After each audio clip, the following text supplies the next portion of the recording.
Bonjour à toutes et à tous, aujourd'hui je vais vous expliquer les différentes grandes étapes pour la réalisation de votre bilan carbone. Étape numéro 1, c'est important de définir le périmètre de votre bilan carbone. Qu'est-ce que vous allez mesurer? Qu'est-ce que vous allez mesurer d'un point de vue de votre organisation, si vous avez plusieurs entités, mais aussi qu'est-ce que vous allez mesurer par rapport aux différentes dimensions, scopes, catégories de la comptabilité carbone.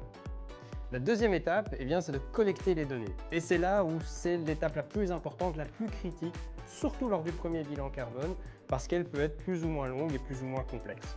Donc, mon conseil, c'est commencer cette étape le plus tôt possible pour pouvoir avoir des résultats rapidement.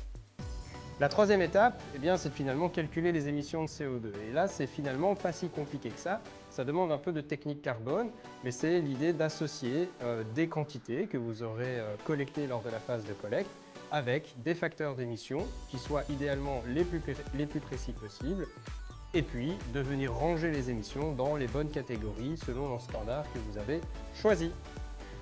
La dernière étape, vous vous en doutez, c'est de créer le rapport.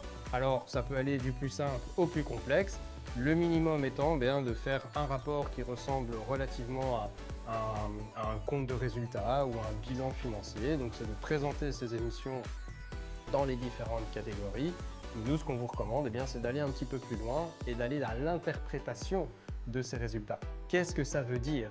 N'oubliez pas, un bilan carbone seul, ça ne sert strictement à rien. Ce qui compte, c'est ce qu'on en fait, c'est l'interprétation que l'on en fait pour pouvoir identifier des actions afin de réduire ces émissions.